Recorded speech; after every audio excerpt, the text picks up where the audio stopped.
प्रिय विद्यार्थियों, पिछले व्याख्यानों में हम प्रसाद और निराला पर लिखे गए निबंध जो कि आचार्य नंद दुलारे वाजपेयी द्वारा लिखा गया था, उसके कुछ महत्वपूर्ण प्रसंगों पर चर्चा कर रहे थे। आज उसी संदर्भ में हम और आगे बढ़ते हुए कुछ बचे हुए महत्वपूर्ण जो प्रसंग हैं उन पर चर्चा करेंगे। हम पृष्ठ संख्या 53 पर आते हैं। सबसे पहले आप आ जाइए पृष्ठ संख्या 53 पर। सबसे पहले यहाँ से शुरू करके और यहाँ तक, तो इसमें निराला लेखक जो है नंद दुलारे जी, वो निराला और प्रसाद के कुछ जो विशिष्ट विवरण हैं उनके बारे में हमको कहते हैं, और निराला के बारे में जो उनकी छंदों के बारे में जो विशेषताएं थी उनको स्पष्ट करते हुए कहते हैं। निराला ने अपनी कविता का आरंभ जो किया था वो छंद मुक्त काव्य से किया था, जो कि भारतीय या हिंदी साहित्य में एक नई क्रांति की तरह थी। और इसके साथ साथ उन्होंने ये एक ऐसी कला दी जो आगे चलकर हिंदी के लिए एक बहुत महत्वपूर्ण तत्व के रूप में शामिल हुई। और जहाँ तक इस दृष्टि का सवाल है, कह सकते हैं कि निराला की ये दृष्टि बड़ी व्यापक रही है, और उन्होंने मुक्त छंद के आविर्भाव के पश्चात निराला ने ये नहीं है कि खाली मुक्त छंद लिखे हों, छंदात्मक प्रगीतों की भी रचना की। ये खास बात थी। छंद मुक्त से शुरू हुए और छंदबद्ध गीत उन्होंने लिखे, प्रगीत उन्होंने लिखे, और प्रगीत भी ऐसे लिखे जो बहुत ही सदे हुए थे, जो खाली छंदों के लिहाज से ही सदे हुए नहीं थे, बल्कि उन छंदों में जहाँ तक संगीत की भूमिका का सवाल है उस पर भी ये खरे उतरते थे और गेय थे। और यही कारण है कि छंदों की जो विविधताएं इनके काव्य में थी वो प्रसाद के काव्य में आपको नहीं मिलती है। और निराला का जो छंदों का वैविध्य है वो प्रसाद में देखने को हमको नहीं मिलता है, ऐसा लेखक का मानना है। अब इसमें जो विशेष बात बताई गई है वो ये बताई गई है कि छंदों के मामले में प्रसाद की तुलना में निराला का जो व्यापकता थी वो प्रसाद की तुलना में अधिक थी, और उसके साथ साथ छंद मुक्त काव्य की रचना हिंदी में प्रसाद को निराला को इसका श्रेय दिया जा सकता है। इसके साथ साथ इन्होंने, लेखक ने जो भाषा प्रयुक्त की है वो भाषा बिल्कुल सरल है, हालांकि इसमें संस्कृत निष्ठ शब्दों की प्रधानता है। तो ये हुआ हमारा पहला जो है वो पद। दूसरा जो पद है वो इसी में आप आगे बढ़ेंगे तो ये आता है यहाँ से प्रारंभ हो करके और यहाँ तक।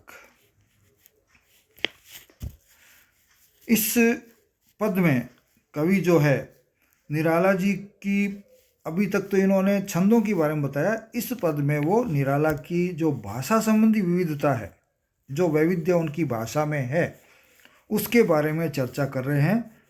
ये कहते हैं कि भाषा के क्षेत्र में निराला एकदम निराले हैं, नाम में भी निराला और भाषा के क्षेत्र में भी निराले। उनकी सी भाषा की गति जिसमें कोई बाधा नहीं रहती, अन्यत्र कहीं किसी कवि में दिखाई नहीं देती है। उन्होंने जब प्रारंभ किया अपने काव्य का रचना संसार, तो इन्होंने संस्कृत हिंदी मिश्रित भाषा का जो कि गतिशील भी थी उसका प्रयोग प्रारंभ किया, और संस्कृत पदावली का उसमें काफ़ी अधिक बाहुल्य मिलता है। लेकिन आगे जा कर के उन्होंने कहीं कहीं ठेठ हिंदी का ठाठ जो है उन पदों में भी रचना जो कि विविधतापूर्ण थे उसमें की, उसमें काफ़ी अधिक वैविध्य हिंदी साहित्य का भी मिलता है, हिंदी भाषा का भी मिलता है। और जो हमें राम की शक्ति पूजा है, तुलसीदास आदि जो इन्होंने जो खंड काव्य लिखे उनमें आपको मिल जाती है। यहाँ आकर के उससे आगे जब निराला रचना क्षेत्र में बढ़ते हैं तो वहाँ आकर के उन्होंने कहीं कहीं कुछ स्थानों पर उर्दू शब्दों का प्रयोग भी किया है जो हिंदी और उर्दू मिश्रित थे, लेकिन इस क्षेत्र में निराला बहुत आगे नहीं गए। उन्होंने इस क्षेत्र को नहीं अपनाया और अपना जो रचना का अंतिम काल था इनका, उसमें इन्होंने विभिन्न भाषा के विभिन्न प्रयोग इतने ज़बरदस्त किए और उन पर इतना अधिकार इनका दिखता है कि हम कह सकते हैं कि भाषा के वैविध्य के मामले में इनके प्रयोग भी निराले हैं। इसके साथ साथ इनकी कृतियों में कहीं भी किसी भी विषय पर वर्णन करते समय कहीं कोई अशक्तता या इनकी मजबूरी जो है वो दिखाई नहीं देती है, बल्कि शब्द चयन और वाक्य योजनाओं में इनकी जो भूमिका है इन्होंने अपने जो क्रमागत भूमिकाओं में एक नया विस्तार दिया, एक नया रूप उसको प्रदान किया। तो इस कारण से जो निराला की प्रारंभिक समय में जो कमी मानी जाती थी कि क्लिष्ट शब्दों का प्रयोग करते हैं, या मैं जहाँ तक समझता हूँ सामासिक शब्दों का प्रयोग भी आपने काफ़ी किया है इस काव्य में, उसका जो प्रयोग करते हैं और उसको निराला की एक कमी माना जाता था। तो ये लेखक यहाँ कहते हैं कि वो कमी ही आज जब विश्लेषण करते हैं विश्लेषक तो उनकी विशेषता मानी गई, एक बहुत बड़ी विशेषता इसको माना गया है।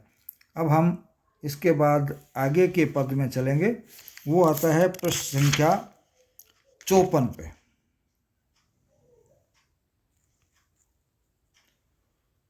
प्रश्न संख्या 54 पे कहाँ से प्रारंभ होता है? ये यहाँ से प्रारंभ होता है और ये जाता है यहाँ तक। यहाँ जो निराला है इस पद में, वो निराला क्या लेखक नंद दुलारे जी वो कला पक्ष की समृद्धि पर बात करते हैं। किसकी? निराला की। और साथ में कला पक्ष के साथ साथ ये कहते हैं कि भाव पक्ष भी निराला का उतना ही मजबूत है, और उसी संदर्भ को आगे बढ़ाते हैं यहाँ हमसे कहते हैं।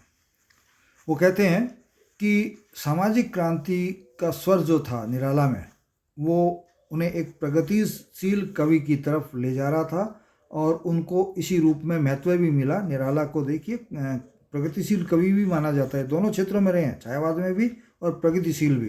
तो ये कहते हैं कि यहाँ उनको महत्व मिलता है। और सामाजिक भूमिका पर जो नारी और पुरुष में जो भिन्नता साहित्य में दिखाई देती है या समाज में दिखाई देती है, उस पर भी ये चोट करते हैं और उसके प्रति विद्रोह करते हैं कि नारी और पुरुष समान हैं, ये तो ये कहते हैं। और जो असमानता के भाव हमारे साहित्य में नारी के प्रति पुरुषों के प्रति मिलते हैं या हमारे समाज में मिलते हैं, उसके प्रति एक विद्रोह का भाव इनकी इन प्रगतिशील रचनाओं में काफ़ी हद तक हमको मिल जाता है। इसीलिए जो समसामयिक चेतना एक प्रगतिशील कवि के रूप में निराला की जो रही है, वो उसमें इनके बहुत अधिक प्रखरता मिलती है। लेकिन इसके साथ ये होते हुए भी इनके जो अन्यत्र कविताएं हैं उनमें सौम्य और संयत एक श्रृंगार का कवि भी हमको दिख जाता है। लेकिन इसके बावजूद इनकी श्रृंगार की क्या खासियत थी? दूसरे कवि जहाँ श्रृंगारिकता में एक तरफा हो जाते थे या मांसल सौंदर्य की तरफ चले जाते थे या व्यक्तिगतता की तरफ चले जाते थे, निराला ने अपने श्रृंगारिक चित्रों को भी बहुत अधिक स्वस्थता दी और इन्होंने कहीं भी छायावादियों की एकांतिकता को अपने पर हावी नहीं होने दिया। और क्यों? क्योंकि इनके काव्य में स्वच्छता थी, श्रृंगारिकता होते हुए भी कहीं भी अश्लीलता या एक ओछापन इनके साहित्य में कहीं नहीं रहा। तो यहाँ इस पद में जो विशेष बात आती है वो लेखक की भाषा पर जब हम टिप्पणी करते हैं तो भाषा सरल है, प्रांजल है, रसदार है, रोचक है। इसके साथ साथ इसमें जो मूल बात उठाई है कि भावनात्मक स्तर पर भी निराला एक अनोखे कवि थे और इनकी जो श्रृंगारिक रचनाएं हैं वो भी एक उच्च स्तर को लेकर के चलती है। अन्य कवियों की तरह जो कि छायावादी युग में थे, एकांतिक थे, उनकी एकांतिकता इनमें नहीं थी। इसके बाद हम चलते हैं अगले पद पे, और वो चलेगा अगला पद इसके तुरंत बाद में, जो यहाँ से प्रारंभ होता है, यहाँ से प्रारंभ होकर के यहाँ तक। तो इसमें जो लेखक हैं नंद दुलारे जी, वो जयशंकर प्रसाद पर आते हैं, और जयशंकर प्रसाद की वैयक्तिकता जो इनके काव्य में थी उस पर चर्चा करते हैं। आप कहते हैं कि जयशंकर प्रसाद का काव्य वैयक्तिक जो वेदना होती है कवि की, उसके मूल स्रोत के रूप में हमारे सामने आता है। पूरा काव्य उससे ही समन्वित दिखाई देता है, और जो वेदना की गहराइयाँ हैं वो प्रसाद की व्यक्तिगत वेदना के अनुरूप ही है, और उसी के क्रम में इसका धीरे धीरे विकास हमको दिखाई देता है। इनकी आरंभिक रचनाओं में जहाँ वेदना के कुछ अस्पष्ट चित्र मिलते हैं, लेकिन बाद की रचनाएं आंसू इत्यादि में वैयक्तिक वेदना को पूरी तरह से निरावृत कर दिया गया था। वैयक्तिक वेदना बड़ी स्पष्ट रूप से सामने हुई है, उसमें कहीं कोई संशय या अस्पष्टता हमको दिखाई नहीं देती। रूप वर्णन में कवि को विशेष रूप से सफलता मिली है, ये इसमें लेखक का मानना है, जो कि अन्य कवियों में दुर्लभ दिखाई दी है। ये कहते हैं इंद्रिय संवेदनाओं की मूल भूमिका से जो हमारे सामने उभर करके आती है, वहाँ प्रसाद जो है रूप वर्णन को रहस्यवाद की ऊंचाइयों तक ले जाते हैं। जो रूप वर्णन है आपका, वो छायावाद की सीमा को लांघते हुए रहस्यवाद तक पहुँच जाता है, जहाँ इंद्रिय संवेदनाओं की सवाल उठाया जाता है। तो प्रेम और सौंदर्य के जो शारीरिक उपादान हैं, छायावादी कवि अक्सर वहाँ तक सीमित रह जाते हैं, लेकिन प्रसाद क्या करते हैं, उस शारीरिक उपादानों को भी, या प्रेम और सौंदर्य के जो शारीरिक उपादान हैं उनको भी वो आध्यात्मिक उपादानों तक भाव स्तर पर ले जाते हैं। तब इनका काव्य खाली शारीरिक श्रृंगार तक नहीं रहता, भावनाओं तक नहीं रहता, बल्कि आध्यात्मिकता की गहराई तक ले जाता है। और कामायनी में हमको इसका एक शिखर हमको दिखाई देता है, पूर्णतः प्रतिफलित कवि लेखक कहते हैं कि वहाँ प्रसाद के दिखाई देती है। तो यहाँ विशेष के अंतर्गत हम लिख सकते हैं कि कवि जो है, या इसमें या लेखक जो चीज़ बताना चाहता है वो ये है कि इनका जो छायावाद है वो उच्च स्तर का छायावाद है, जिसमें इनकी जो उपादान जो शारीरिक न रह करके आध्यात्मिक स्तर तक चले जाते हैं, और कामायनी इसका एक सबसे बड़ा उदाहरण है। इसके बाद हम अगले पद पे चलेंगे, और अगले पद में चलते हुए हम जाएंगे पृष्ठ संख्या 55 पर, और पृष्ठ संख्या 55 में हम आ जाते हैं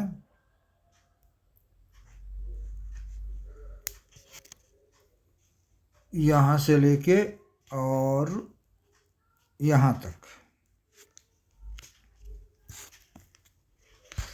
तो इसमें जब हम देखते हैं तो यहाँ लेखक प्रसाद की काव्य भाषा पर चर्चा करते हुए हमको बताते हैं कि प्रसाद की जो भाषा है वो समरूप है और समरस है, अर्थात इसमें भाषा की विविधता आपको बहुत अधिक, या उसमें बहुत अधिक उतार चढ़ाव दिखाई नहीं देते हैं।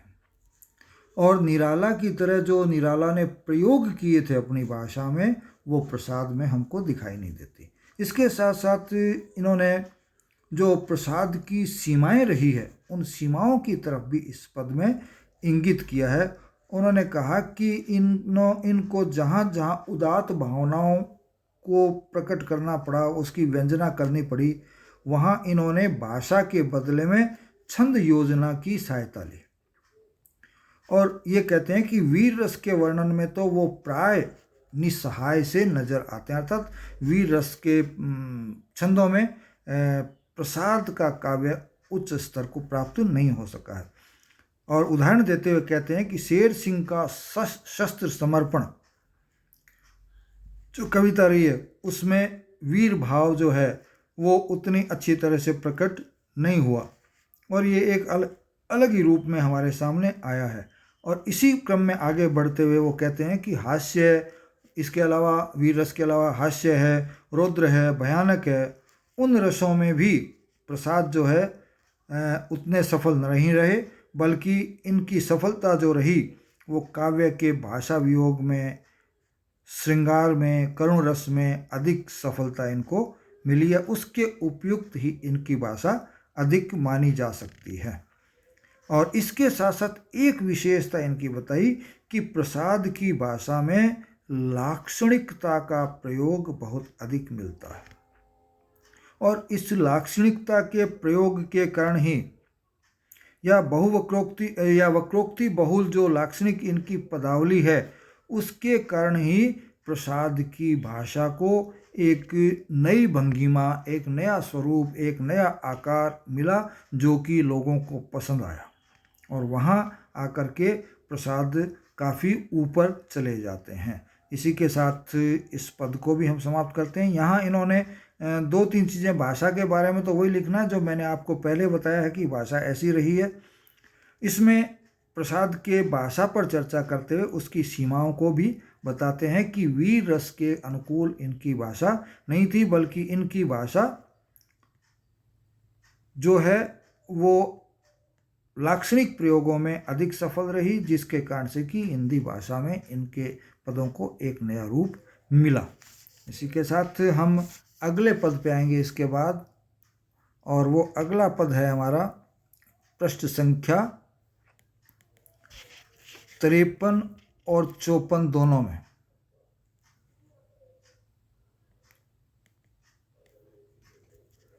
तो यहाँ से प्रारंभ होता है और जाता है ये